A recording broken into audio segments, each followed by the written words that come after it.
Bom, pessoal, bom dia a todos. Então, a gente está aqui no nosso segundo encontro Teógrafos, né? Essa nossa proposta de reunir gente bonita, gente interessada em pensar várias coisas, relacionar temas ligados à leitura da Bíblia, à espiritualidade, à reflexão de maneira geral, como que a gente pode pensar um pouquinho a nossa caminhada, né? Juntando as nossas experiências mais diversas, né? Das leituras que fazemos, e, de alguma forma, né, a gente acaba se reencontrando com o texto bíblico, né, que para muita gente acaba tendo um papel central. Então, é uma forma da gente se deparar, se reencontrar novamente com esse material que é tão fundante para tanta gente, né, e que a gente vê que tem um potencial muito grande, né, mas depende da forma como a gente usa, né? Então, como instrumento, ele é muito versátil, né? O problema é quando ele se torna uma divindade, aí ele se cristaliza e passa muitas vezes a fazer mais mal do que bem.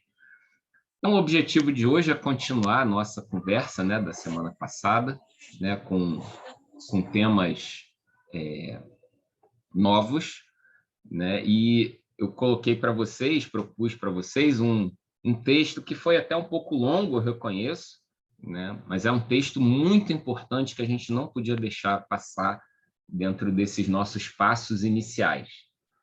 Então, por isso foi o motivo, né, daquele texto um pouquinho mais longo. E aí também a gente fez esse ajuste de horário, né, pegando as expectativas do grupo dentro daquela pergunta que foi feita, dentro das 3 opções, foi um horário que conciliava os interesses da maior parte, flexibilizava a participação, mesmo que às vezes parcial de alguns, por conta de afazeres pessoais, mas como a gente está aqui com esse grupo bonito agora de manhã, dá para ver que foi possível, né, para pelo menos a maior parte estar aqui presente. Bom, então, a gente, como fez na semana passada, a gente passa por uma sessão que é um texto bíblico motivador, depois um texto que, de certa forma, funciona em paralelo a esse texto bíblico, pelo menos a gente vai tentar fazer uma relação entre eles, e um texto de fechamento, né, com outro caráter, uma outra forma de escrita, que dá um contorno a toda a nossa discussão. Meio que isso está se tornando a estrutura da nossa conversa, como se fosse o nosso material didático padronizado, a nossa revista de estudo, que, como eu falei, né, a cada domingo, ou desculpa, a cada mês, né, vai estar nesse site sempre como a primeira postagem, né? E de antemão, né, já até aviso para caso alguém precise sair antes do final, né, sem nenhum problema, né? Nosso próximo encontro vai ser no dia 1º de maio, né? O primeiro domingo do mês de maio, né? Um encontro por mês, porque se a gente passar para o segundo domingo, vai ser um dia um pouquinho mais complicado, é Dia das Mães, é um dia muito corrido, né? Então a gente pode evitar essa agenda conflituosa. Então, nosso próximo encontro já marcado para o dia 1º de maio. Bom, então, como eu falei, a gente tem os textos aqui, bem-vindos aos que estão chegando agora, né? Rodrigo, Cláudia, Agnes, que eu não tinha falado ainda. E aí, Rodrigo? Marcos. O Marcos é o nosso professor, né, de português. Então, os textos... Opa, e aí, Marcos? Bom dia a todos. Beleza. Selecionei aqui 3 textos pinçados das cartas chamadas paulinas, um texto do Evangelho de Mateus, e um texto meio fora de rota, que a gente chama de um dos livros deuterocanônicos, um livro que a tradição protestante padrão, né, não está muito acostumada a lidar, mas soma nessa nossa conversa dentro do tema que está separado para nós hoje. Então, o primeiro texto, como eu falei, é o texto de Colossenses. Eu coloquei 2 versões porque eu acho que cada uma tem uma nuance que soma a nossa compreensão. Texto de Colossenses, no seu capítulo 3, versículo 14. E, acima de tudo, vistam-se com o amor, que é o laço da perfeição. Ou, numa outra versão, e, acima de tudo, tenham amor, pois o amor une perfeitamente todas as coisas. Duas versões que talvez a gente pudesse até fazer uma nossa, né, juntando essas palavras na sua beleza. Em segundo lugar, um texto da carta aos Efésios, comunidade em Éfeso, um grande centro cultural da época em que esses textos foram escritos. Diz assim a carta aos Efésios, lá no seu capítulo 1. Deus derramou sobre nós essa graça, abrindo-nos para toda sabedoria e inteligência.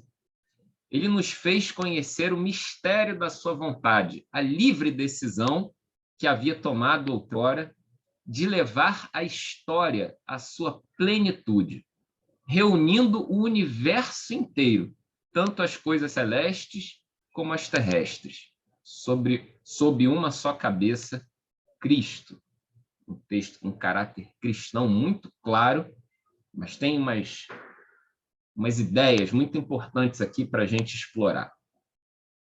Ainda no contexto dessa tradição paulina, a gente chega à carta aos Gálatas, um dos primeiros materiais paulinos que a gente encontra no texto bíblico, apesar da ordem não respeitar muito a cronologia. Diz lá o texto aos Gálatas, no seu capítulo 3. Chegada a fé, já não estamos sob os cuidados de um pedagogo. De fato, vocês todos são filhos de Deus pela fé em Jesus Cristo. Pois todos vocês que foram batizados em Cristo se revestiram de Cristo. Não há mais diferença entre judeu e grego, entre escravo e homem livre, entre homem e mulher, pois todos vocês são um só em Jesus Cristo. Texto lá da carta aos Gálatas, no seu capítulo 3. E aí a gente vê também, nessa lista de textos bíblicos, um que é de um pequeno livro deuterocanônico, chamado Livro de Tobias, um dos livros do Primeiro Testamento, ali perdido, né, pequenininho, imprensado no meio de outros, que é um texto, de certa forma, da literatura de sabedoria, um texto muito tardio na tradição do Primeiro Testamento, né, mais próximo ali à virada, né, do antes de Cristo, depois de Cristo, um texto dos anos 200, né, antes de Cristo. E nesse texto de Tobias, a gente encontra uma espécie de enunciado que certamente a gente já encontrou em diversas outras oportunidades, em diversas outras bocas, em diversos outros livros, mas que tem uma força muito grande dentro da nossa intenção. O texto diz o seguinte: não faça aos outros o que você não quer que eles façam a você. Essa versão negativa, o texto de Tobias: não faça aos outros o que você não quer que eles façam a você. Então, se vocês tinham uma dúvida de que se esse texto era um texto bíblico ou não, ele até está na Bíblia, sim, no Primeiro Testamento, só que num livro deuterocanônico, lá o livro de Tobias. Você só tem uma Bíblia protestante aqui com você, vá agora mesmo na primeira livraria e compre uma outra Bíblia para você ter a versão estendida com capítulos adicionais, né, na sua Bíblia. E a gente chega ao Evangelho de Mateus, um dos evangelhos, onde palavras de Jesus, lá no grande Sermão da Montanha, que vai do capítulo 5 ao capítulo 7 de Mateus, aí já da boca de Jesus a gente encontra os seguintes dizeres: façam aos outros o que querem que eles façam a vocês, pois isso é o que querem dizer a lei de Moisés e os ensinamentos dos profetas.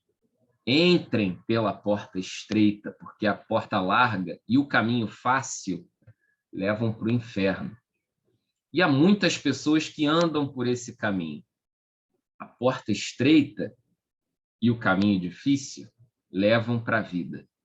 E poucas pessoas encontram esse caminho. Eu coloquei de propósito, né, o texto na sua versão, vamos chamar assim de completa, né, o texto principal, que era essa versão positiva apresentada por Jesus: façam aos outros o que querem que eles façam a vocês, pois isso é o que diz a lei de Moisés e os profetas. Mas eu coloquei também a continuação desse texto, para que a gente tivesse uma noção mais clara de onde esse texto aparece e de como ele dialoga com seus vizinhos. Porque a continuação do texto ela é muito familiar para nós.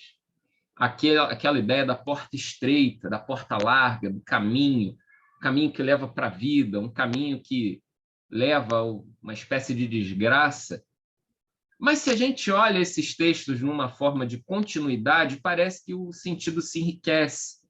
Parece que encontrar a ideia de porta estreita e porta larga junto do dito inicial ali de Jesus se reforça em termos de conteúdo. Parece que fica mais claro, talvez, numa intenção de leitura, o que Jesus está querendo dizer dentro dessa cena tão significativa, tão clara para a gente, né, de uma porta de fácil e difícil acesso. Bom, mas a gente tem um pouquinho mais de coisas para comentar a respeito desses textos. Em todos eles, a gente encontra uma ideia que vai perpassar toda a nossa discussão aqui hoje. E essa ideia envolve a relação entre os seres humanos. Algo que a gente pode usar diferentes nomes para pensar e para desenvolver. Um dos nomes-chave que a gente pode pensar é a palavrinha ética, que, se a gente busca na Bíblia, propriamente dita, de maneira direta, uma palavrinha que não aparece, embora ela tenha um papel fundamental para a gente. Por outro lado, na Bíblia a gente encontra diversos preceitos, diversos princípios éticos. E, diante disso, uma desconfiança particular de que esse jogo da espiritualidade que a gente vive, né, todo mundo aqui, salvo algum engano da minha parte, desenvolve alguma forma de espiritualidade. Mesmo aqueles que não frequentam de maneira habitual nenhuma comunidade religiosa, mas se preocupam de alguma forma alguma coisa chamada espiritualidade. E essa espiritualidade ela tem ligação com essa relação entre as pessoas, com essa ética. Isso é uma perspectiva pessoal, que aí a gente pode perceber, a partir desses textos, né, essa ênfase. Então, vejam que o texto de Colossenses, né, ele fala logo de partida: vistam-se com um amor. De tantas camisas que têm sido utilizadas hoje em dia, de tantas ideias que têm sido propagadas e anunciadas e divulgadas e propagandeadas ao nosso redor, o texto sugere que a gente se vista com uma camisa especial, essa camisa chamada amor. Sendo essa camisa o laço, o símbolo ou a forma material de estabelecer um laço perfeito, uma união entre todas as coisas.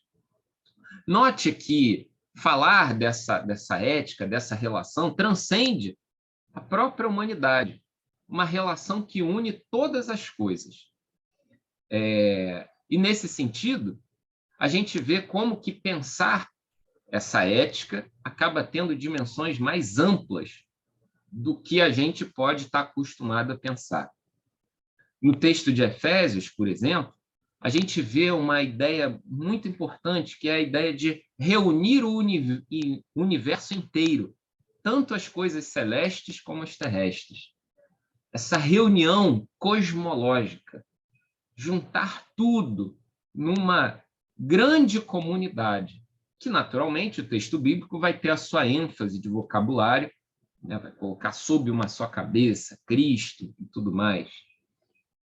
Esses textos de Colossenses e Efésios eles fazem parte do que a gente chama uma tradição paulina tardia.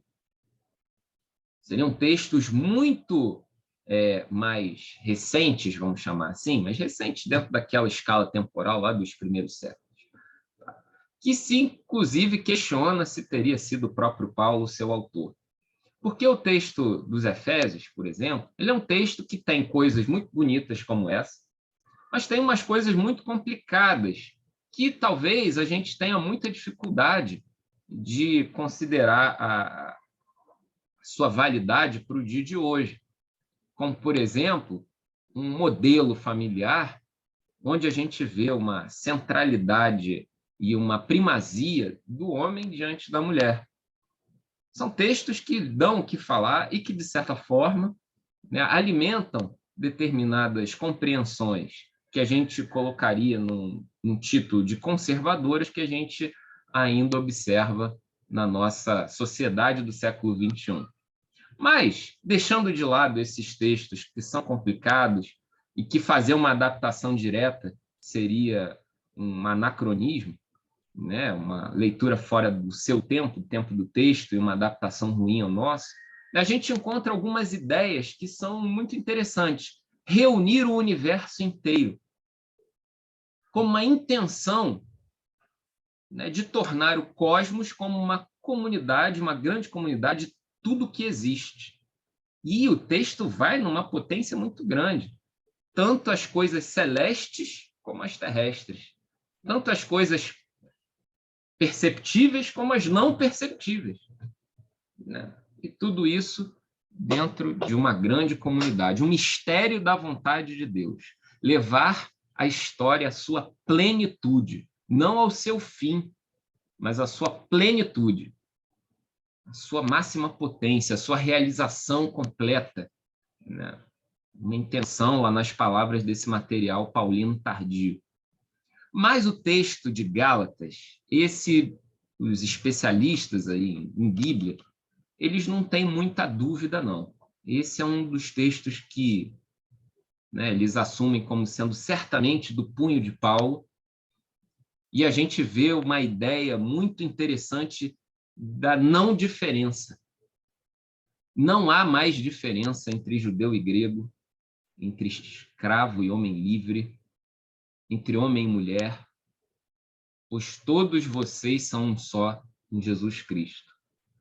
Textos de cristãos para cristãos, mas que levam uma forma de pensar completamente diferente para aquele contexto de uma sociedade totalmente segmentada, onde havia escravos e livres numa relação muito distinta, de judeus e gregos com um preconceito mútuo muito intenso, numa escala de valor entre homem e mulher.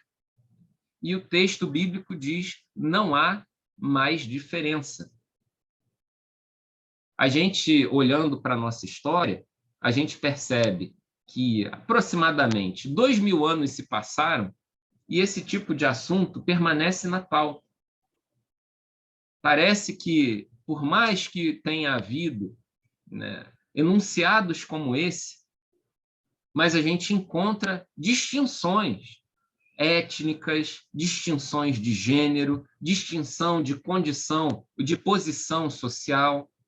Mas é engraçado que logo no início dessa pequena sessão que o texto começa, chegada à fé, já não estamos sob o cuidado de um pedagogo. Como se essa fé fosse suficiente para nos ensinar tudo o que a gente precisasse. E a gente não está mais sob os cuidados de alguém que vai nos conduzir pela mão, passinho a passinho, para a gente levar a nossa vida. Como se a gente tivesse alcançado, de alguma maneira, alguma forma de maturidade que já nos permitisse estabelecer juízos muito claros, relacionados principalmente à extinção dessas diferenças. Mas aí a gente, fazendo uma análise do nosso contexto, dos ambientes por onde a gente circula, a gente vai chegar a uma conclusão que hoje a gente usaria a expressão só que não, né, para resumir essa história. Parece que a gente ainda precisa desse pedagogo, desse professor, desse alguém que vai nos levar pela mão a cada passo, como se nós fôssemos, de alguma maneira, incapazes de aprender, né, a extinção das diferenças. Não porque todos são absolutamente iguais, mas que não há diferença em condição humana para todas essas pessoas. Não há diferença em termos da dignidade enquanto pessoas, para judeus e gregos, para escravos e homens livres, para homem e mulher. E talvez a gente pudesse estender esse texto, né, dentro do vocabulário que a gente tem hoje em dia, de forma mais clara, na sociedade contemporânea, entre brancos, índios e negros, entre pobres e ricos, entre homens, mulheres, gays, lésbicas e todos os outros grupos dentro da sua orientação sexual, porque subordinados a essa fé, todos podem ser um dentro dessa grande comunidade chamada mundo, que a gente não tem como fugir dele, que está todo mundo no mesmo barco. Algum de vocês poderia dizer o seguinte: Jackler, mas você pegou esses textos de maneira pensada, você pegou esses versículos de maneira muito conveniente ao discurso que você está querendo construir. Olha, eu vou ter que dizer sim, vou ter que concordar com você, sem sombra de dúvidas, mas eu também preciso dizer para você o seguinte, que isso é o que foi feito durante toda a tradição, tanto judaica quanto cristã.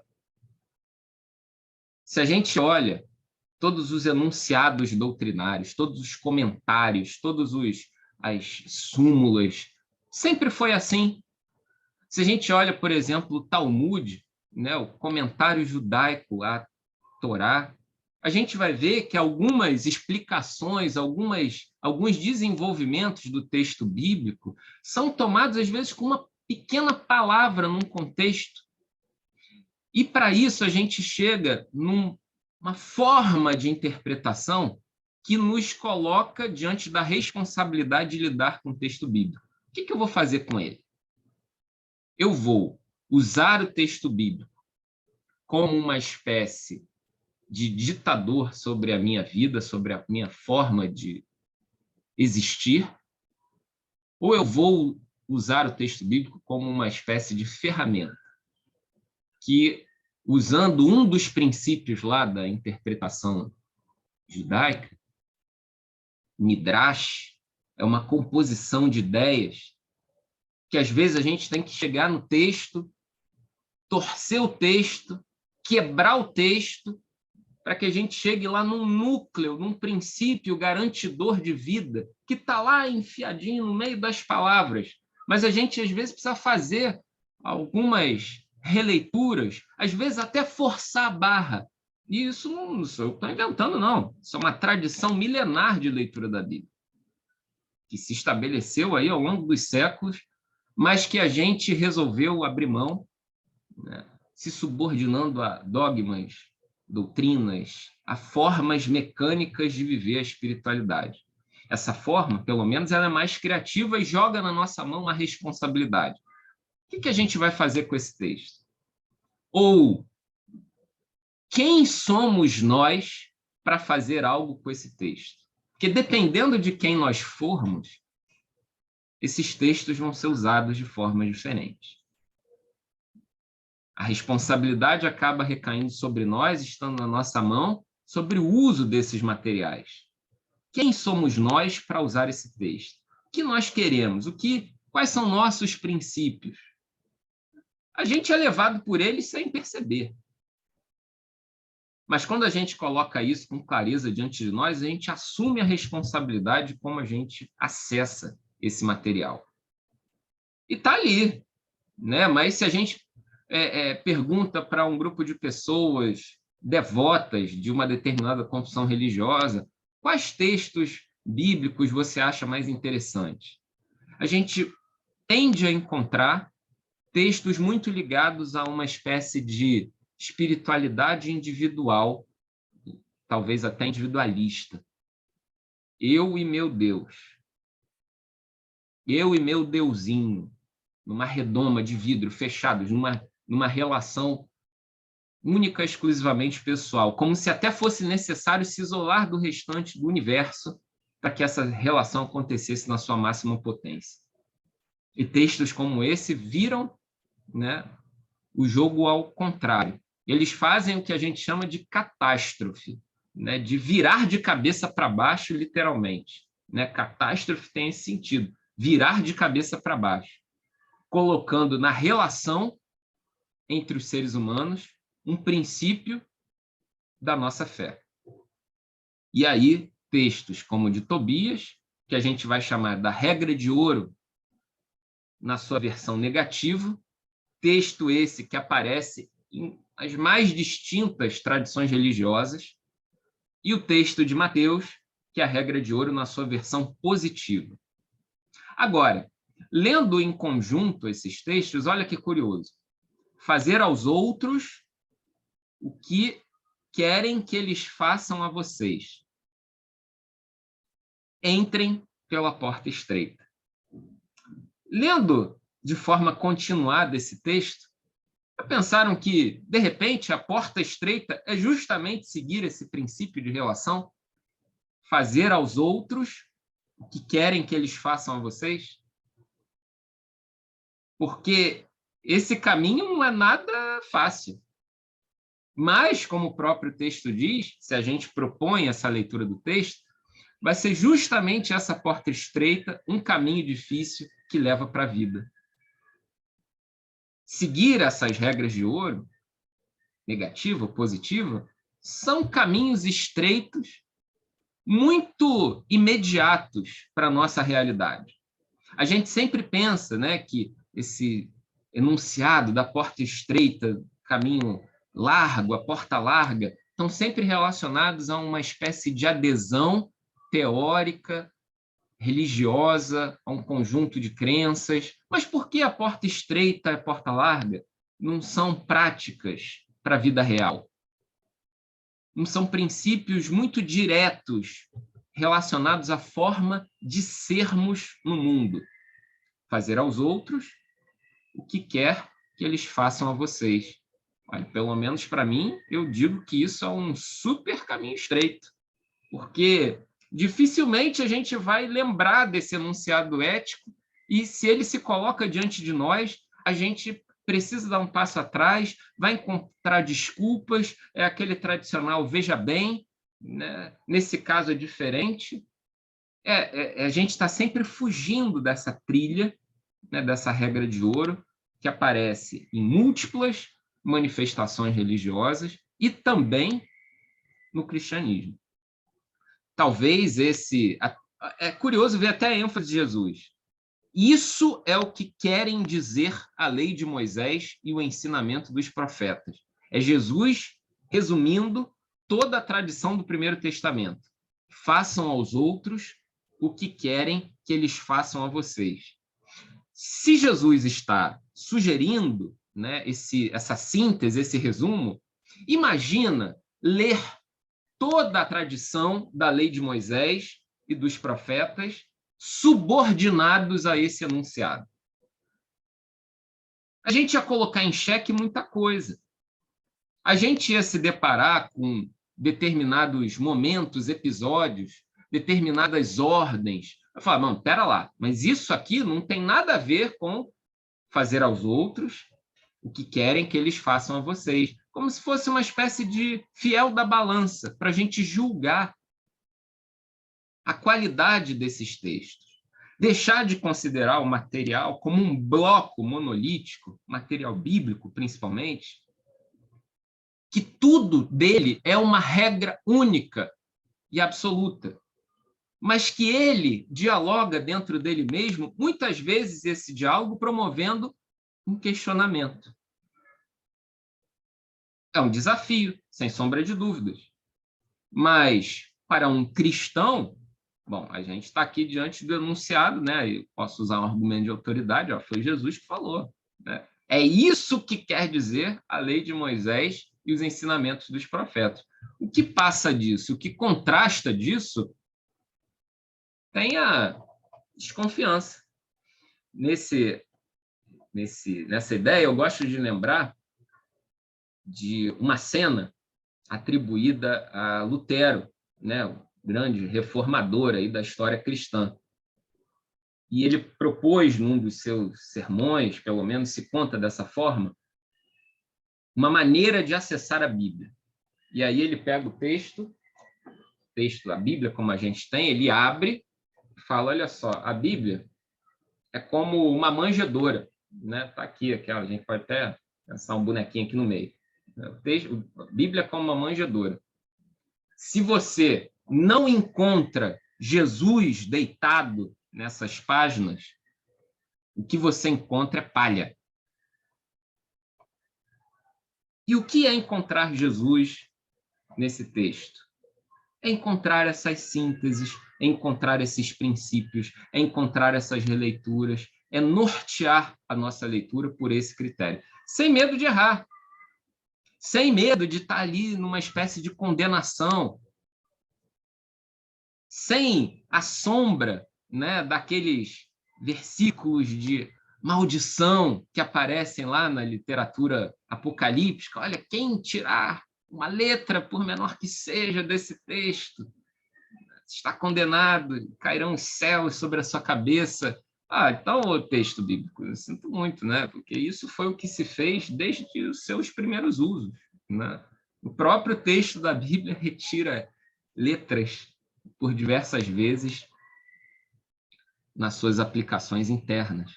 Então, né, seria algo inconsistente a priori.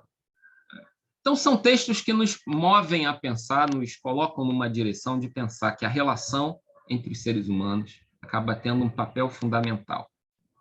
E, inclusive, tocam um assunto que é o assunto da fé. Chegada à fé, já não estamos sob os cuidados de um pedagogo.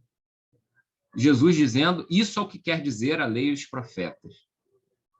Algo que é muito profundo para a gente limpar, né, o conjunto de besteiras que a gente acaba ouvindo com tanta frequência, né, em prol de uma moralidade, em prol disso, em prol de uma doutrina e tal, né, que acabam não produzindo nada além, né, de um reforço, de uma cristalização institucional.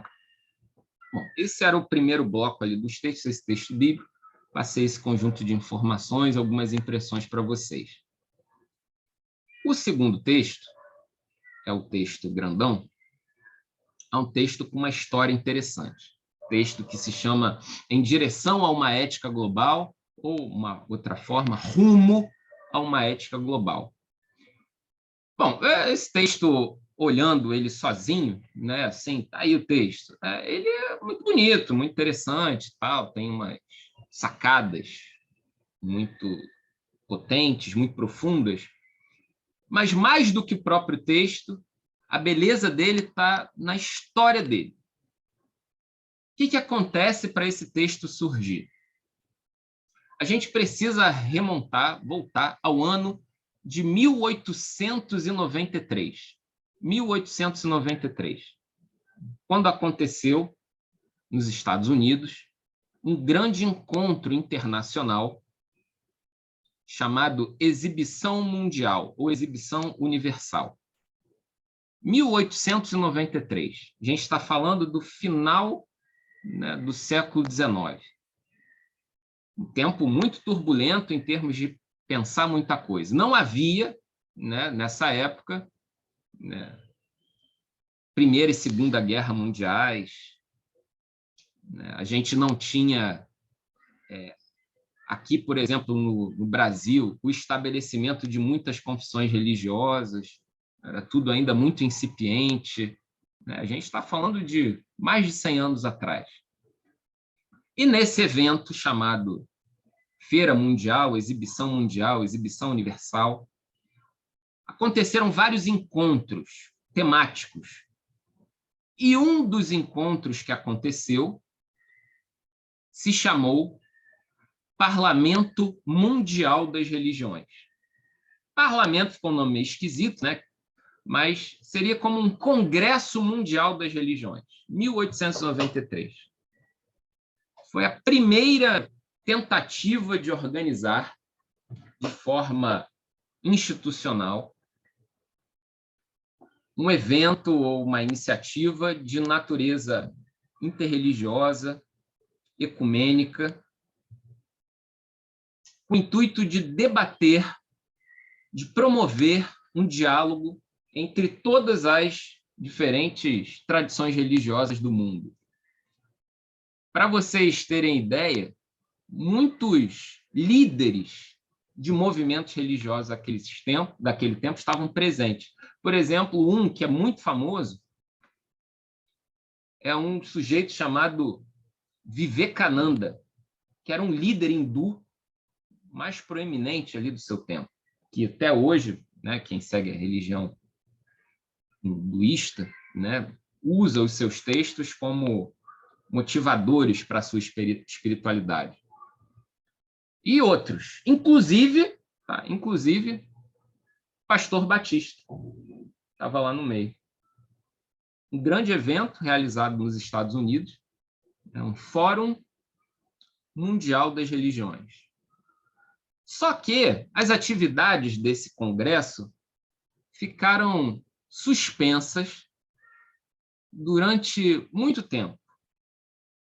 E em 1988, né, então já a galera aqui já estava praticamente toda nascida, se estabeleceu o Conselho do Parlamento Mundial das Religiões, que foi preparar mais uma edição desse congresso.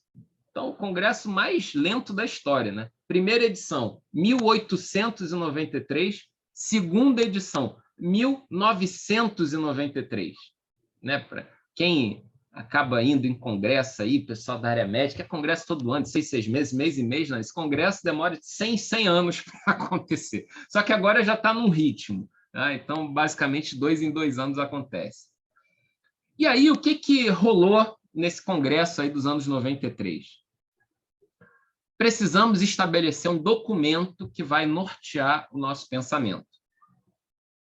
Precisamos fazer um rascunho, precisamos fazer uma versão dele que vai ser a base para a convivência global, e a gente vai usar esse arcabouço da tradição religiosa para motivar a construção desse documento.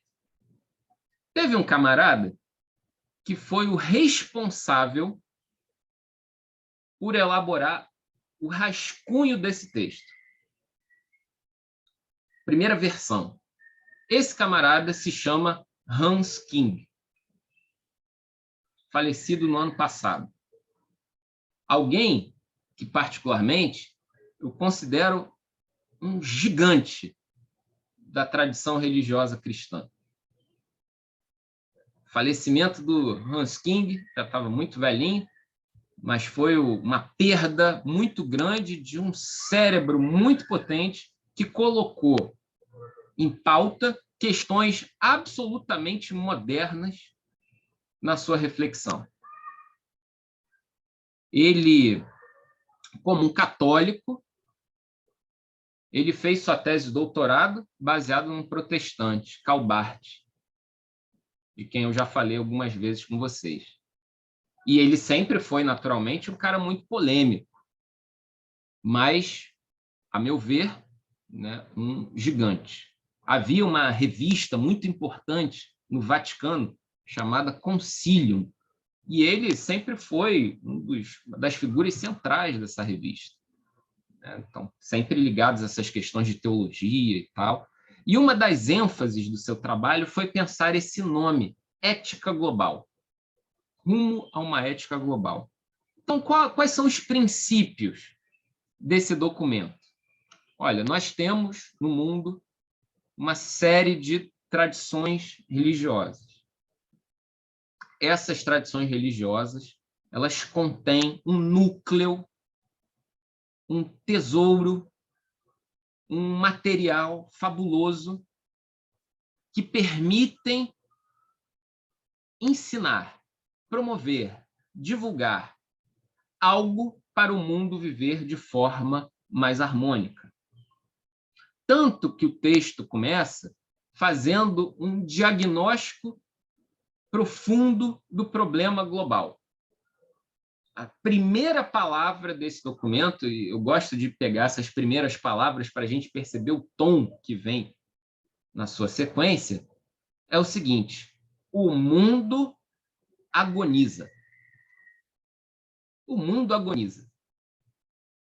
Perceber isso é o ponto de partida para esse documento.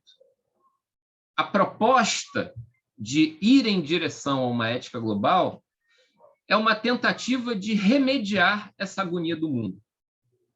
E o texto prossegue. E sua agonia do mundo é tão pungente, tão aflitiva, que nos sentimos desafiados a nomear suas formas de manifestação, de modo a evidenciar a gravidade de nossa preocupação.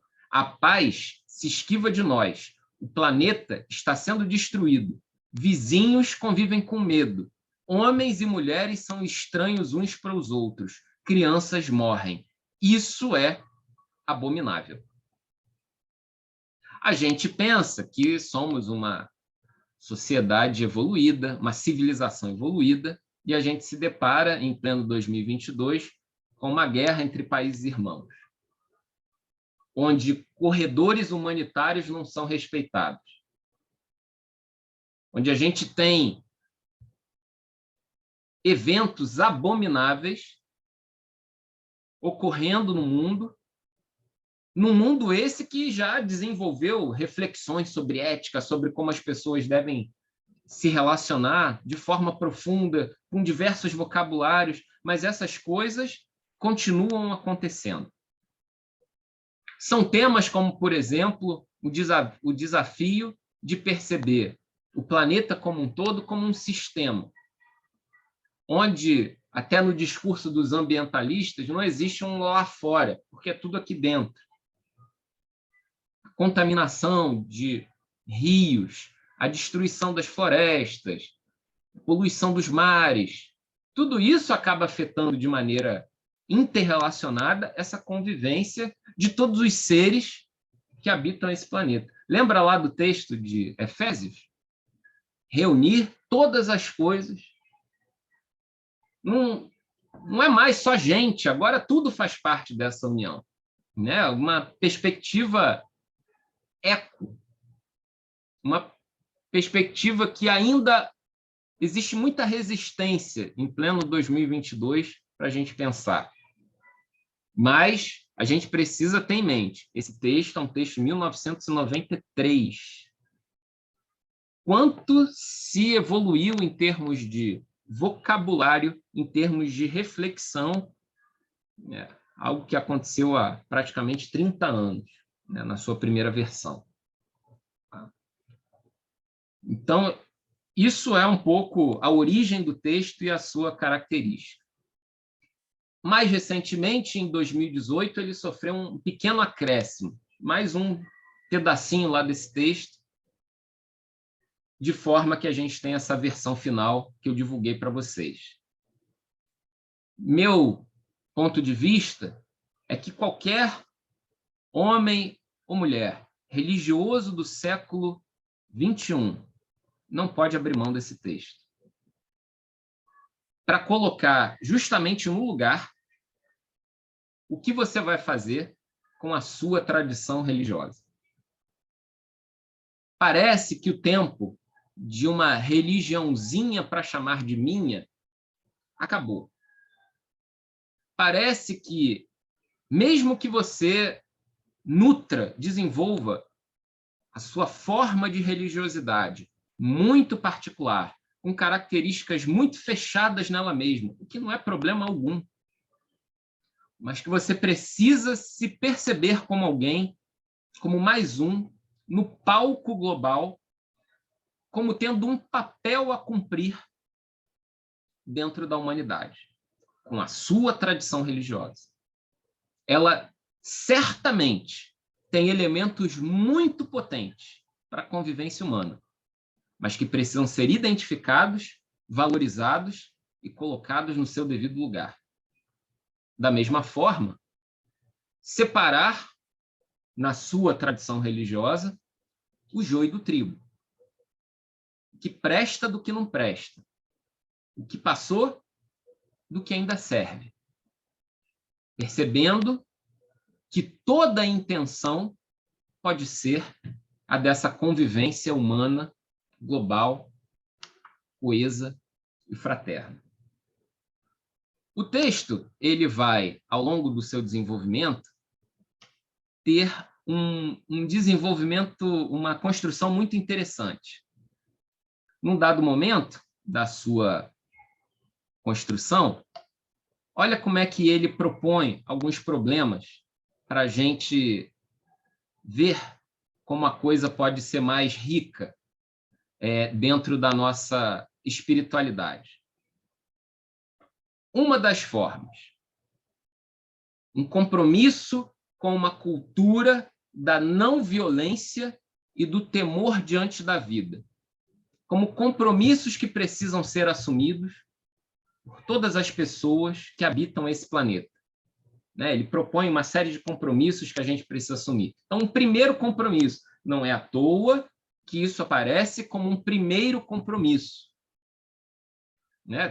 Tinham vários, eles tinham que escolher um como sendo o prioritário. Um compromisso com uma cultura da não violência e do temor diante da vida. Olha como é que o texto aparece para a gente. Inúmeras pessoas em todas as regiões e religiões esforçam-se por ter uma vida determinada pelo não egoísmo, mas não pelo egoísmo, mas pelo engajamento em favor dos semelhantes e do mundo que compartilham com eles. Ainda assim, há no mundo de hoje muito ódio, inveja, ciúme e violência. Mais uma, só para a gente perceber esse detalhe de construção. Inúmeras pessoas em todas as regiões e religiões esforçam-se por praticar solidariedade umas com as outras e por viver uma vida de trabalho e cumprimento leal de uma profissão. Ainda assim, no mundo de hoje, há muita fome, pobreza e miséria. Note que o texto está dizendo, nas suas entrelinhas, o seguinte: temos uma dimensão pessoal. Inúmeras pessoas se esforçam para nutrir uma prática de vida positiva, mas isso não é suficiente. Inúmeras pessoas trilham um caminho correto, buscam andar na trilha da porta estreita, no caminho pedregoso, mas isso não é suficiente. É preciso um algo mais para que a gente consiga superar desafios que parecem ser permanentes, que insistem existir na nossa vida diária. Tanta gente boa à nossa volta. Nós somos pessoas tão legais, nós ajudamos aos outros, nós ajudamos os pobres, nós fazemos ações de resgate da dignidade de tanta gente, mas isso não é suficiente. Como se fosse uma espécie de buraco sem fundo. Quanto mais a gente colocasse areia, parece que o problema não resolve. E aí, aquelas histórias,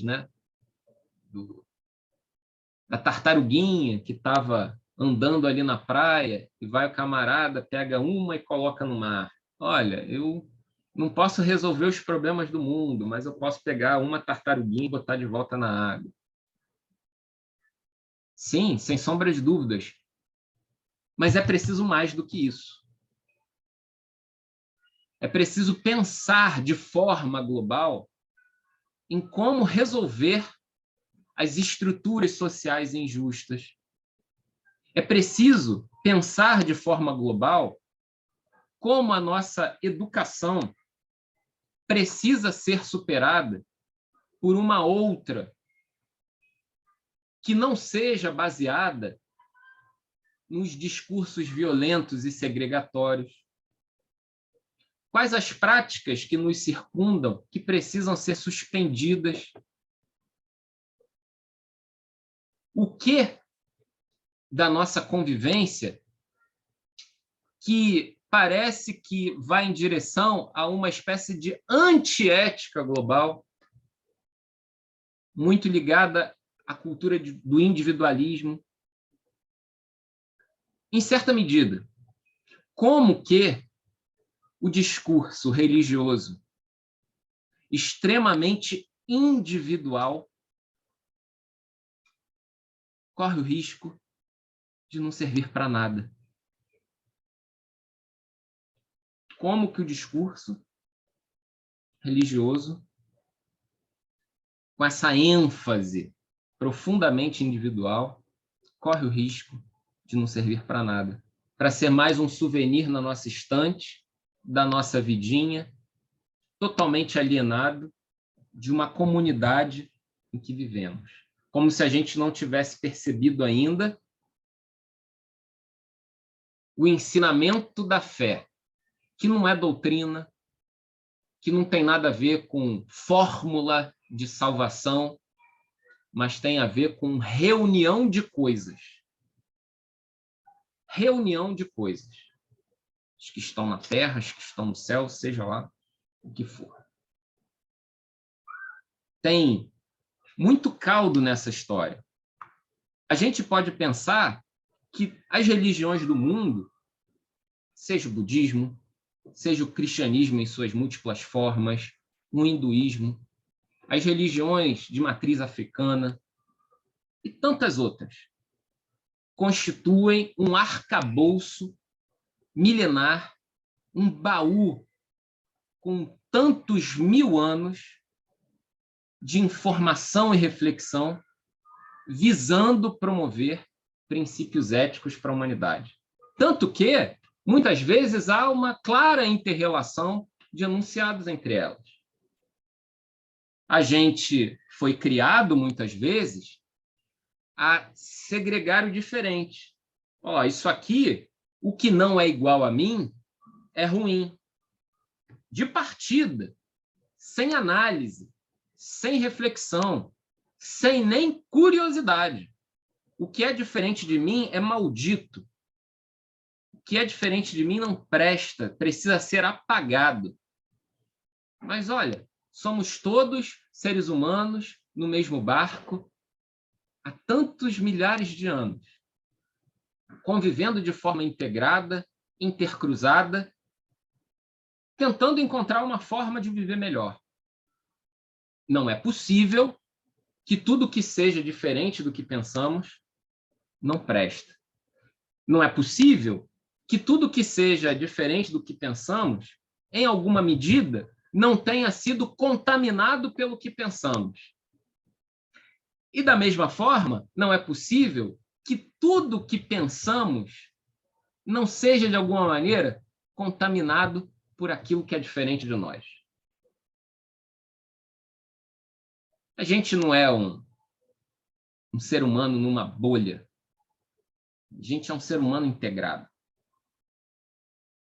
E nesse ambiente, não adianta apostar que leis vão resolver todos os problemas, que superar as misérias, que superar as degradações que a gente encontra à nossa volta vai ser resolvido na base da paulada legal. Ah, eu vou colocar aqui uma lei que vai resolver o problema. A partir de agora, está proibida a exploração sexual de crianças. Pronto, resolvido o problema. Para bolas. Somos já um pouco macacos velhos para perceber que essas coisas não adiantam. Pode até ser, pode motivar determinadas ações, pode motivar reflexões, mas não resolve o problema. Essas coisas vão continuar acontecendo. Como se a gente precisasse, como humanidade, ser ensinados dessas coisas que têm tanto a ver com o resgate da dignidade humana, com o resgate da dignidade do próprio planeta em que a gente vive e que, naturalmente, espelha, né, na dignidade humana. A destruição dos ecossistemas não tem a ver unicamente com a beleza das fotos dos álbuns de recursos naturais de cada lugar do nosso planeta Terra. Tem a ver, por exemplo, com problemas de segurança alimentar. Aridez de terrenos que acabam com a alimentação de famílias que dependem daqueles ecossistemas de alguma forma. A gente precisa pensar nos problemas de forma integrada. É uma nova modalidade de pensamento. Será, fazendo um rascunho aqui, será que isso não é o que a gente poderia chamar de uma conversão no século XXI? O cristão adora esse título, conversão. Fulano precisa se converter. Mas converter a quê? Mudar o rumo da sua vida em qual direção? Uma que aponta para o céu e vai ficar ali olhando o céu de estrelas? Ou rumo ao que o texto propõe, uma ética global, e usar essa relação com esse mundo do céu de alguma forma como promotora dessa ética global. No vocabulário cristão, a gente tem uma palavrinha muito rica, mas que a gente usa ela de forma muito pobre. Essa palavrinha ela se chama graça. Todo cristão já deve ter ouvido essa palavrinha de alguma forma. A graça de Deus, seu infinito amor. Tem músicas sobre isso, maravilhosa graça. As comunidades cantam. E sempre essa graça ela está relacionada com a adesão a um determinado projeto, um determinado discurso religioso. Uma forma de se alcançar a salvação individual por essa adesão. Só que a gente pode pensar de uma forma paralela. Parece que nesse contexto do que a gente está refletindo aqui hoje, a graça cristã ela só vai ser útil se ela produz ética. A graça de Deus para com os indivíduos da humanidade só faz sentido se ela se espelha na relação entre os homens. A gente está na época da Páscoa, estamos se aproximando da Semana Santa. Para as comunidades que seguem o calendário litúrgico, hoje é o Domingo de Ramos, o domingo que Jesus adentra a cidade, sendo recebido pelos pobres, que colocam no seu caminho tapetes, seus mantos e ramos, celebrando Jesus como um rei que entra na cidade num pequeno jumentinho, ao contrário dos reis romanos que entravam em cavalos de guerra. O Jesus que é acolhido por essa comunidade de pobres e que acolhe na sua caminhada essa comunidade. Mas, no contexto dessa semana que nos prepara ali para o domingo da Páscoa, o domingo da ressurreição, o domingo do recomeço, o domingo da conversão, da retomada de um novo rumo, existe um episódio que tradicionalmente é comemorado lá na quinta-feira, mas que, por conta da agenda das igrejas, das comunidades, é comemorado hoje, que é uma cerimônia. A cerimônia do casamento ético. A cerimônia do acordo coletivo de olhar à sua volta. A cerimônia do lava-pés. Quer seguir Jesus? Faça como ele. Sejam servos. Subordinem-se ao seu vizinho, lavando-lhe os pés como um servo. Isso sim é usar toda essa estrutura religiosa, de convivência, para ensinar algo relevante para a existência no século XXI, que ainda coloca diante de nós tantos desafios. A gente precisa colocar em xeque tudo que costuma ser ensinado nos púlpitos, nos tablados, nos templos, nas salas de reunião. Para onde aponta isso que está sendo ensinado? É para uma ética ou para um mundinho fechado que acaba sendo muito limitado em termos da sua vivacidade? O que eu quero dizer com isso? Me parece que, diante de todas as alternativas que nós temos de formação de gente, muito centralizada na escola, nos seus currículos e tudo mais, o ensino da ética parece que a responsabilidade dele hoje deve estar centralizado nas comunidades de fé. O currículo escolar acadêmico, ele muito se voltou para uma formação profissional. O cara aprende matemática, biologia, português.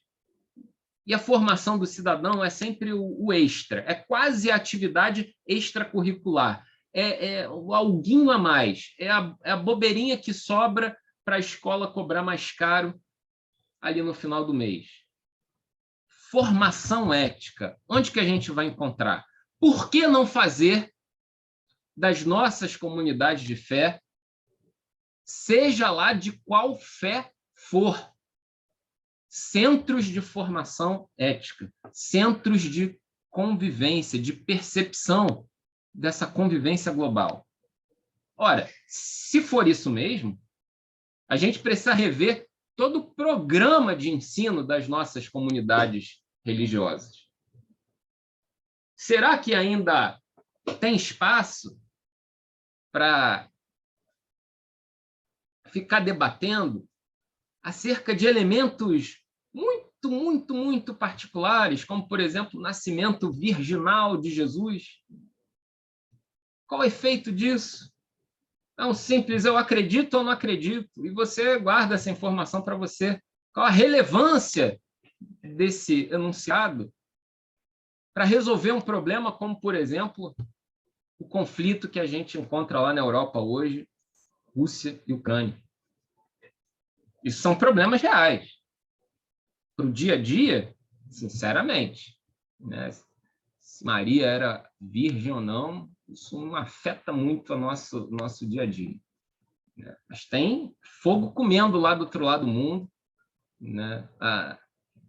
Tive a chance de encontrar a Aline ontem, que estava aqui no encontro passado, e ela estava falando de movimentos lá na Alemanha, das ferrovias, passando, né, por entre os países, os carros de combate, os tanques de guerra, né, nas ferrovias indo direcionados lá para aquela região.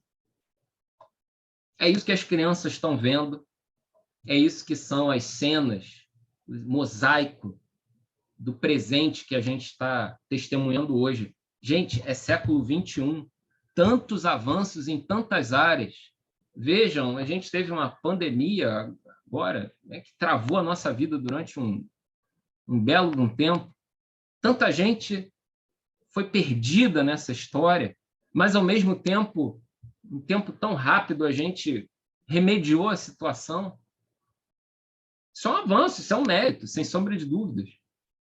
Mas, às vezes, a gente se vê como ainda se portando como animais, como bárbaros. Não vou nem dizer animais, porque coitados dos animais, às vezes eles se relacionam melhores do que a gente. Como se a gente ainda tivesse muito a aprender em termos de como ver o outro. Além disso, o texto coloca uma suposta busca pela liberdade absoluta do ser humano no seu devido lugar.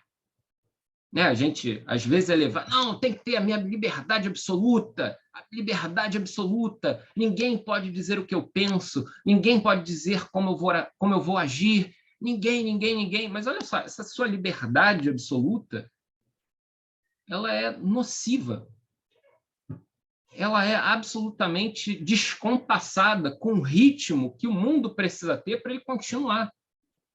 A liberdade absoluta tem um lugar, subordinada à ética, subordinada à relação entre as pessoas. A gente quer que as pessoas tenham o rumo das suas vidas, que elas se realizem profundamente, sem sombra de dúvidas. Isso é legítimo. Só que essa realização pessoal, ela não pode ser desvinculada de uma responsabilidade mútua entre as pessoas e o próprio planeta. O próprio uso que se deu à palavra pecado, né, do coração sujinho, do ensino lá das crianças, toda aquela parafernália que se construiu de uma culpabilização pessoal ligada à ideia de um pecado. Por que a gente não pensa no pecado como uma espécie de falência ética? Falência na nossa relação entre as pessoas, no convívio, de sermos, de fato, seres humanos. Lembrando lá da tradição bíblica, lembrando de quão pequenos nós somos nessa história, o ser humano do humus da terra, o Adão, o homem, sendo feito da Adamá, da terra. Não somos mais do que pó. Um monte de bonecos de barro com pernas e que falam, caminhando por esse planeta. Não somos mais do que isso. Mas, ao mesmo tempo, somos mais do que isso. Porque podemos encontrar na nossa caminhada, mesmo sendo bonecos de barro, uma beleza nessa existência. E justamente por isso, separei aqui um texto de um outro gigante, mas é um gigante nacional, chamado Tiago de Mello, que também faleceu há pouco tempo. Aliás, nos últimos tempos, a gente tem perdido grandes pessoas. Hans King, que vocês recomendo, leiam qualquer coisa que ele escreveu, botem na internet, Hans King, leiam, vai ser bom. Tiago de Mello, Desmond Tutu, faleceu também recentemente, que até foi mencionado no nosso encontro passado. Está perdendo uma galera. Quem são os continuadores desse processo, dessas reflexões? Mas diz assim o texto lá de Tiago de Mello, os estatutos do homem como um ato institucional permanente. Tiago de Mello escreve esse texto durante o seu exílio no Chile, nos anos 1964. Diz assim o texto. Artigo 1º. Fica decretado que agora vale a verdade, que agora vale a vida, e que de mãos dadas trabalharemos todos pela vida verdadeira. Fica decretado que todos os dias da semana, inclusive as terças-feiras mais cinzentas, têm o direito a converter-se em manhãs de domingo, como essa nossa aqui. Fica decretado que, a partir desse instante, haverá girassóis em todas as janelas, que os girassóis terão direito a abrir-se dentro da sombra e que as janelas devem permanecer o dia inteiro abertas para o verde onde cresce a esperança. Fica decretado que o homem não precisará nunca mais duvidar do homem, que o homem confiará no homem, como a palmeira confia no vento, como o vento confia no ar, como o ar confia no campo azul do céu. O homem confiará no homem, como um menino confia em outro menino. Olha, uma parte, não são dos meninos o reino de Deus. Fica decretado que os homens estão livres do jugo da mentira. Nunca mais será preciso usar a couraça do silêncio, nem a armadura de palavras. o homem se sentará à mesa com seu olhar limpo, porque a verdade passará a ser passará a ser servida antes da sobremesa. Fica estabelecida durante 10 séculos a prática sonhada pelo profeta Isaías. Leiam Isaías 58, revejam como Isaías estabelece o que é o seu jejum. Vejam o início do livro de Isaías, onde ele denuncia de maneira muito clara toda a hipocrisia do seu tempo. Vejam lá, aliás, um testemunho de natureza pessoal. Isaías foi, para mim, um grande ponto de virada de uma espécie de espiritualidade alienada, passando a ser um puxão de orelhas na minha existência. Um livro do Antigo Testamento, mas que revelou para mim uma outra forma de fazer uso dessa estrutura toda que a gente está imerso. Então, fica estabelecida durante 10 séculos a prática sonhada pelo profeta Isaías. E o lobo e o cordeiro, os diferentes, pastarão juntos, e a comida de ambos terá o mesmo gosto de aurora. Por decreto irrevogável, fica estabelecido o reinado permanente da justiça e da claridade. E a alegria será uma bandeira generosa, para sempre desfraldada na alma do povo. Fica decretado que a maior dor sempre foi e será sempre não poder dar-se amor a quem se ama, e saber que é a água que dá à planta o milagre da flor. Fica permitido que o pão de cada dia tenha no homem o sinal de seu suor, mas que, sobretudo, tenha sempre o quente sabor da ternura. Fica permitido a qualquer pessoa, a qualquer hora da vida, o uso do traje branco, com seus múltiplos sentidos, que a gente usa uma vez ao ano. Fica decretado por definição que o homem é um animal que ama e que por isso é belo, muito mais belo que a estrela da manhã. Decreta-se que nada será obrigado nem proibido, tudo será permitido, inclusive brincar com os rinocerontes e caminhar pelas tardes com uma imensa begônia na lapela. Só uma coisa fica proibida: amar sem amor. Fica decretado que o dinheiro não poderá nunca mais comprar o sol das manhãs vindouras. Expulso do grande baú do medo, o dinheiro se transformará em uma espada fraternal para defender o direito de cantar e a festa do dia que chegou. Fica proibido o uso da palavra liberdade, a qual será suprimida dos dicionários e do pântano enganoso das bocas. A partir desse instante, a liberdade será algo vivo e transparente, como um fogo ou um rio, e sua morada será sempre o coração do homem. Santiago do Chile, abril de 1964. Tiago de Mello tem uma obra formidável. Esse livro, Faz escuro, mas eu canto, é uma espécie de grito de esperança num contexto muito sombrio.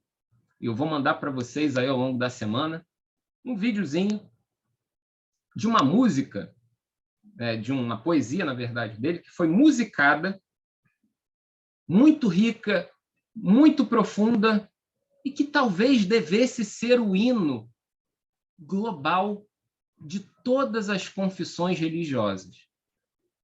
Essa música se chama Vida Nova.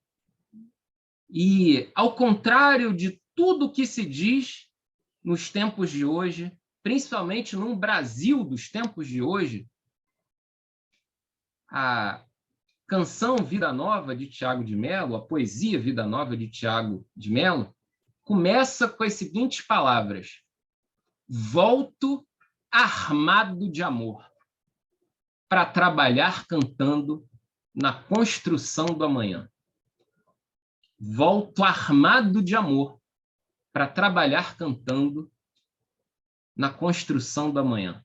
Uma música belíssima que talvez devesse ser um hino de uma espécie de fraternidade universal. Que isso sim, isso é salvador, isso é resgatador, isso supera qualquer tentativa de uma boia pessoal. Eu vou dar conta da minha existência, o mundo que se lasque. Olha, no mínimo você está ignorando a continuação da sua existência.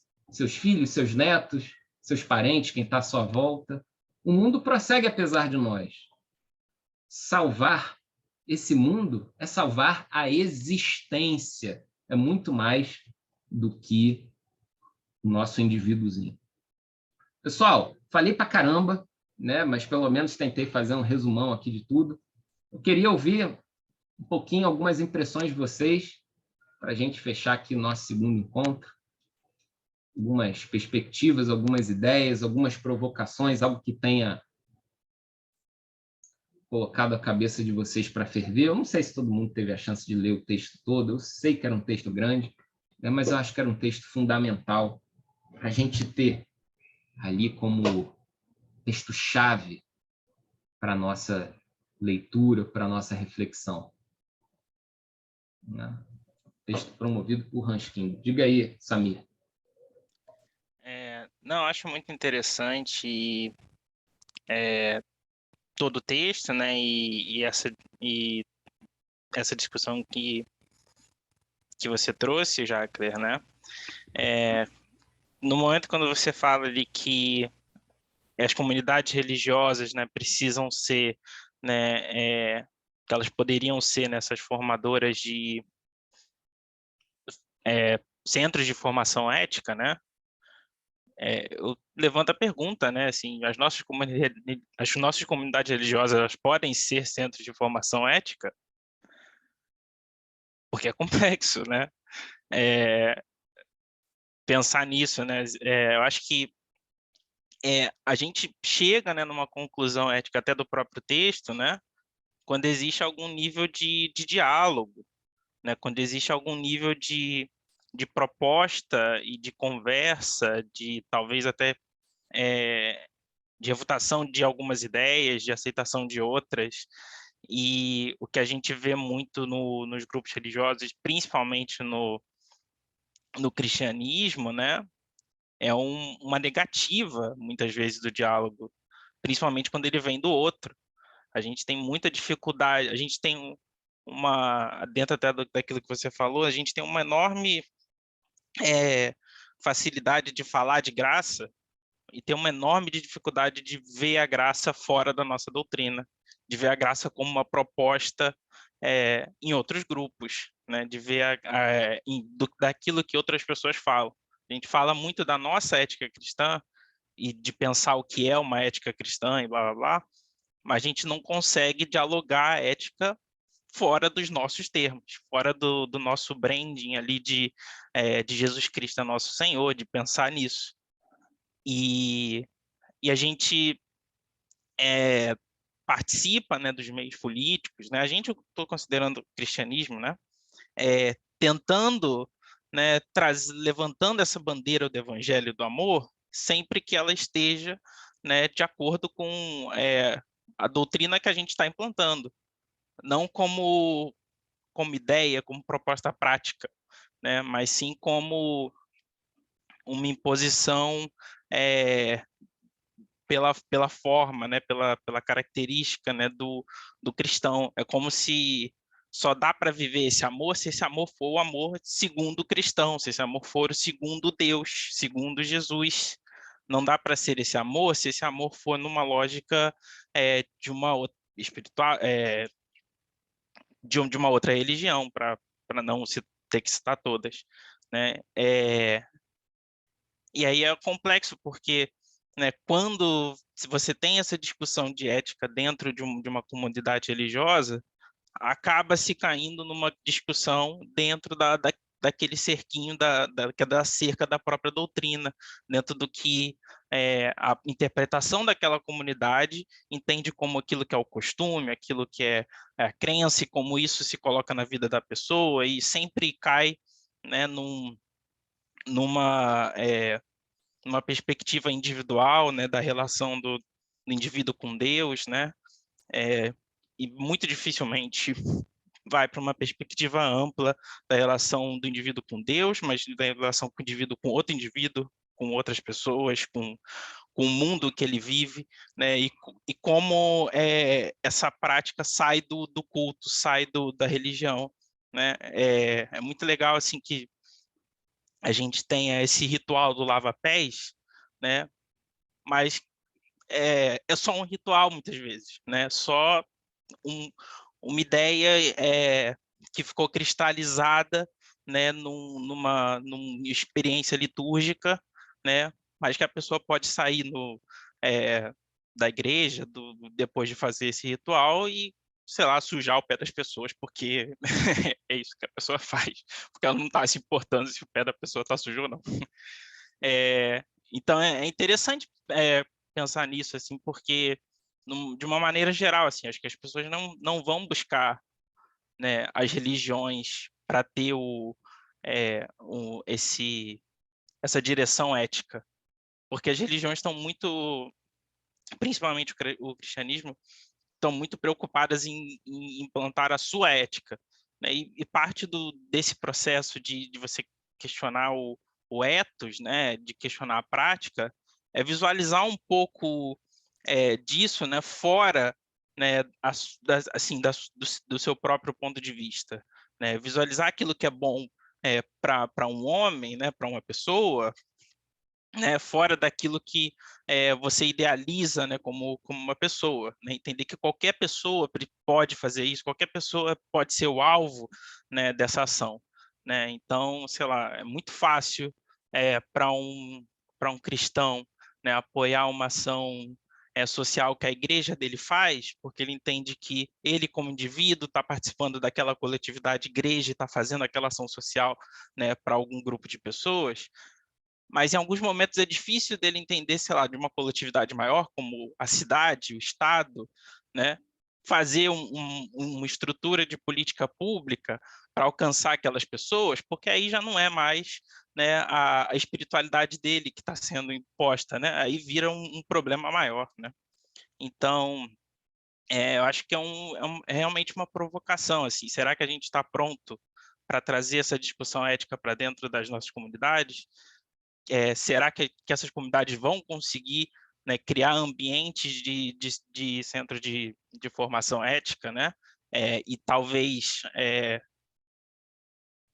se isso cabe dentro, né, dos nossos ambientes litúrgicos, se é que esses ambientes litúrgicos são necessários para a formação ética, né? Então, eu acho que é uma provocação interessante, assim, pensar a proposta do evangelho, né, para além do você precisa se converter e você precisa acreditar em Jesus, e pensar a proposta do evangelho como, não, essa pessoa segue a Jesus mesmo sem conhecer esse Jesus, porque ela segue, né, pelos frutos, né, como o próprio texto propõe. Olha, a gente conhece essa pessoa pelos frutos, né? E por que a gente não reconhece esse resultado fora da nossa liturgia, fora da nossa doutrina? Por que a gente não reconhece que uma pessoa que talvez não queira acreditar em nada, não queira participar de uma comunidade religiosa, também possa chegar a uma conclusão ética e dialogar com a gente o que é, é ter essa ética, mesmo que fora do nosso preceito. Talvez entender que o papel, né, do evangelho é inspirar as pessoas a chegar nesse reino de Deus, né? E aí, meio que pelo texto, né, não como pedagogo, não como alguém que vai estruturar ali as etapas, né, de uma lei que vai fazer esse ascetismo da pessoa chegar até Deus, né? Mas uma transformação pelo exemplo, por uma busca, né, por uma prática dessa vida abundante, né, que não tá presa, né, àquilo que a gente estruturou por séculos, né, de doutrina e de liturgia, né? E aí é difícil, né, porque nas nossas igrejas a gente está preocupado em fazer culto, fazer EBD, em fazer um pequeno grupo, em tentar discutir as coisas da vida, né, as coisas da semana, talvez em algumas igrejas tentar discutir qual que é o candidato melhor, qual que é o candidato que está sendo apoiado pelo pastor, etc. Mas a gente não está pensando essa ética como essa prática de vida, né, que é inspirada pelo Evangelho, mas que pode ser proposta para a sociedade como um todo. Samir, fantástico o seu comentário, e eu ainda colocaria um elemento ali para contribuir para a sua ideia. O caso brasileiro é especialmente bizarro. No contexto do mundo, contexto do planeta, o caso Brasil é especialmente bizarro. Só para vocês terem ideia, por conta, né, do conflito Rússia-Ucrânia, né, esse drama contemporâneo que a gente está vivendo, houve uma celebração interreligiosa do Parlamento Mundial das Religiões. Várias, né, manifestações religiosas lá presentes. Dentre os representantes religiosos, para mim, pelo menos, se destacou, que eu não esperava, mas estava lá. Um pastor da Aliança Batista Mundial. Os batistas no mundo, né? Aliança Batista Mundial, um órgão internacional, fazendo parte desse movimento. Em contrapartida, né, as diversas tradições protestantes brasileiras completamente à parte desse movimento. O vínculo com essas instâncias internacionais é praticamente nulo. A Aliança Batista Mundial é uma coisa, o batistismo brasileiro é outra coisa. Então, o caso brasileiro é especialmente bizarro, de fechamento, né, de exclusividade. E você falou um negócio que eu achei muito, muito poderoso. Você falou, olha, a questão está nos frutos, né? E aí, você, com esses frutos éticos que a gente pode vivenciar, pode experimentar, você, no final das contas, você vai se ver seguidor de muita coisa. Você vai se ver seguidor de Jesus, você vai se ver seguidor de Gandhi, seguidor de Buda, seguidor de... Porque esses princípios estão todos ali. Deixa de fazer sentido o título da igreja, do crachá que você porta. Na verdade, é como se você tivesse... Eu estou seguindo o rumo que a humanidade precisa ter, né? Pelos frutos. Pô, isso ali dá pano para manga, né? No final das contas, o que interessa é a conclusão desse processo. Fantástico. Cara, fantástico. Diga aí, Cíntia. Eu acho que essa pergunta aí que você fez, retórica, que o Samir pegou o barco, né? Assim, nossas igrejas, nossos ajuntamentos religiosos podem ser lugar de formação ética? Eu acho que isso já tem uma resposta. Eles são. Eu acho que a questão é qual a ética... Primeiro, tem que tomar consciência disso. Se a gente não toma consciência de que é uma formação ética, a coisa se deturpa. Assim, essa pergunta já tem resposta. É uma formação ética. A questão é que ética a gente quer passar. Aqui, a grande parte fomos criados na igreja. Eu sempre ouvi, você tem que ser santo. O que é ser santo? Ser santo é ser separado. E aqui é completamente diferente, a gente quer se misturar. E a gente sempre, você tem que ser santo, não pode se sentar na roda dos escarnecedores, sai dali, entendeu? Então, assim, é uma formação ética muito forte, muito profunda, que é muito difícil a gente se desgarrar. Por exemplo, eu passei a minha adolescência inteira acreditando e falando também, promovendo de que ecumenismo era um plano do diabo.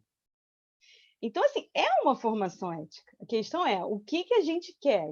Assim, qual ética a gente quer aderir? A qual ética a gente quer aderir? Ah, legal, essa proposta da ética universal, né? Nós somos um todo, temos de respeitar as diferentes crenças, e, no fundo, estamos buscando os mesmos princípios, né, para usar a metáfora de uma outra maneira. Mas qual a camisa eu vou escolher? Ah, eu escolhi a camisa do cristianismo, o outro escolheu a camisa do budismo. Enfim, eu acho que é mais uma questão cultural, mas é muito difícil romper. A nossa igreja já é uma formação ética muito forte, muito profunda e muito perigosa quando eu não sei que ela é. Porque se eu não sei que ela já é uma formação ética, se eu não tomo consciência disso, eu vou no barco e não questiono, não coloco em perspectiva. Então, eu só acho que é isso, assim, não é que ela pode ser, ela já é. Só para a gente fechar aqui, a Cintia até tocou num ponto curioso aqui do texto, né? Acabei não destacando, mas num dado momento ele fala, olha, em momento algum, absolutamente, está se propondo fazer uma espécie de religião universal. Não é isso, não é isso. É cada um na sua, viver a potência da sua beleza, de forma aberta, dialogal, profunda, rumo a uma fraternidade, né? Que às vezes existe um certo temor, pô, mas aí eu vou deixar de ser quem eu sou para ser uma coisa uniforme. Não é isso, absolutamente. O próprio texto, num dado momento, ele se protege dessa ideia e fala, não é isso, né? Porque se propagou durante um tempo essa ideia, não, fazer uma religião universal. Poderia até ser, mas não precisa ser, porque a religião está muito ligada à cultura, à construção de cada país, de cada grupo, né? Seria uma completa pasteurização cultural. Não é isso, não é isso. Mas perceber que há beleza fora dos nossos muros, perceber que há potências, é preciso perceber que é possível dar as mãos e que, ao contrário, muitas vezes o que a gente vê como coisas que não prestam do lado de fora dos nossos muros também não prestam dentro dos nossos muros. Só que às vezes a gente é um pouco cego, né? É aquela coisa do cisco no olho do coleguinha do lado, esquece de ver a trave. Picareta religioso tem em qualquer religião, seja no budismo, seja no candomblé, na umbanda, no cristianismo. Picareta vai ter em todo canto. Talvez sejam até maioria. Talvez sejam até maioria. Mas como é dos outros, a gente fala fácil, né? Ah, será que tem gente boa, né? Que a gente pode dar ouvidos, pode aprender, pode se dispor a aprender, né? Esse que é o ponto, né? Perceber as belezas, os pontos de contato, né? Perceber esse movimento, um parlamento mundial das religiões. Não é de agora, isso não é novidade, isso tem nada a ver. Ah, isso é comunismo, tem nada a ver, isso é 1893. A gente está falando, ó, muito antes de qualquer coisa dessa natureza. Então, para a gente perceber um contexto global que a gente, como Brasil, está muito à parte, né? Mas que está funcionando. Veja no YouTube, dê uma investigada em sites, movimentos, documentos. Agora, tudo, a maior parte, né, em inglês, já tem desafio do idioma, mostrando que o Brasil não está nem aí para essas coisas, né? Se não teria em português, teria essas coisas traduzidas, as igrejas teriam algum tipo de envolvimento, algumas, naturalmente, né? Mas não rola. Bom, pessoal, já estamos aqui avançados no horário, né? Precisamos encerrar. Mas nosso próximo encontro, então, no dia 1º de maio, né? 1º de maio, e a gente vai separar um tema, textos da mesma forma como a gente tem conduzido. Como a gente fez no encontro passado, né, a gente encerrou com uma oração. Eu vou pedir, se for possível, né, para o meu amigo Del. Del, você está aí, você pode nos ajudar com uma oração para a gente encerrar o nosso encontro? O Del está lá em Portugal, está aqui brilhantando o nosso encontro. Beleza, Del? Pode fechar para a gente? Tá bem. Olá, Jaco. Boa tarde a todos. Eu peço desculpa pelo atraso, tive uns compromissos e não consegui chegar a tempo. Bem, eu vou fazer uma oração, não sei se vai ser muito atinente ao tema, porque eu não consegui pegar a tempo a palavra do Jaco. Mas vamos a isto.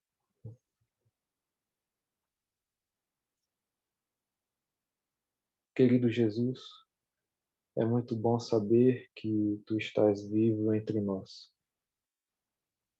Nós te agradecemos pelo Teu amor e pela Tua bondade nas nossas vidas. Te agradecemos pela Tua fidelidade diária para conosco. Te pedimos que o Senhor nos ajude a cada dia a sermos pessoas mais piedosas. Pedimos a tua ajuda porque reconhecemos a nossa fraqueza. Reconhecemos que precisamos do teu auxílio. Portanto, fortalece-nos. E outra coisa que te pedimos, Senhor, é que já sabemos que tu estás perto de nós. Tu nos prometestes que caminharia conosco todos os dias, até o fim dos séculos.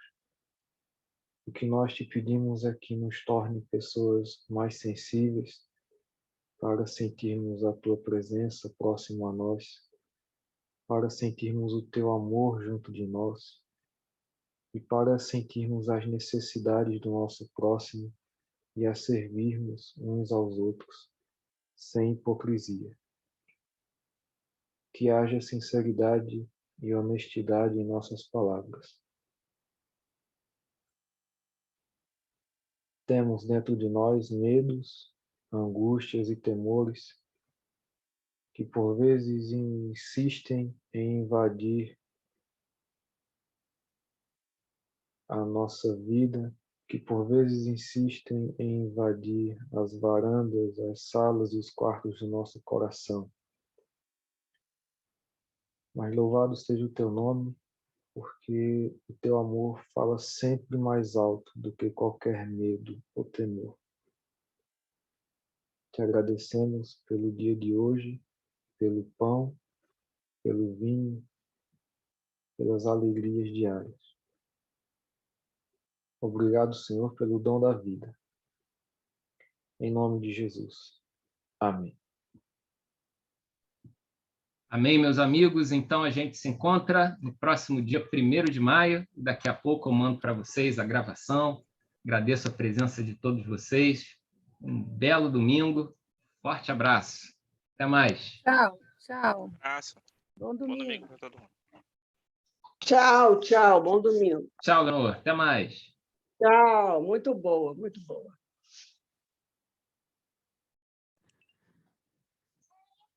Tchau, tchau. Tchau, Carol. Até mais. Tchau. Valeu, Samir. Obrigado, hein? Valeu, Alberto.